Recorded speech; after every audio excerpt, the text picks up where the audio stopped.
पहला आज आम गोटे कथा बोली कविता गोटे आपण मान सुनाबार लगी आज मुझे अमरे देछे गोटे भुणीकर बह आउर परिचय पहला टी मागमा।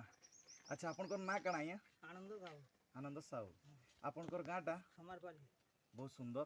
तो आपको आज सुजोग पेयछु आपनकर कविता टी सुनबार लगी जे जिनिस माने यहाँ बहुत लोग चेष्टा नहीं करबार माने बही देखले केते लोग कहि पारसन।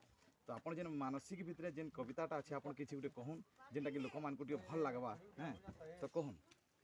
बीजदु प्रवादासी गर्जन रे बनाई रे धनलु माने पड़ी भाई सास पे बापू दे पोदे ससुर पे बाओ दे सबु एले चुकरा कुटा कलजा टानु बादे रे धनलु माने पड़ी भाई कहीं आलू रे दोनों मसला भोटा चोर लागे सोडर सुना बोली झी के मी देली भसाई रे धनलु माने पड़ी भाई पाट बजे रहेला जातरा कहीं गलू रे भंजा टूरा जेही जे गो बापा मोर बोड़ का भेनाई यात्रा देखी बाकड़ी धूली धान के बुही रे बुबेनी जय जई के चलाची पोपो यात्रा देखी फिले हेले झूम रे सुले बेलु दातो टुकुर पुतुर हेले आडू देले खोले ताई रे धनलु भेने पड़ी भाई सास बोलू जे कहीं आलू रे जुनो बोलता भोटा चोर तुई क्या जुए मोर झीत दिले जुए तू कल जाती बू कल के आदमी मुही रे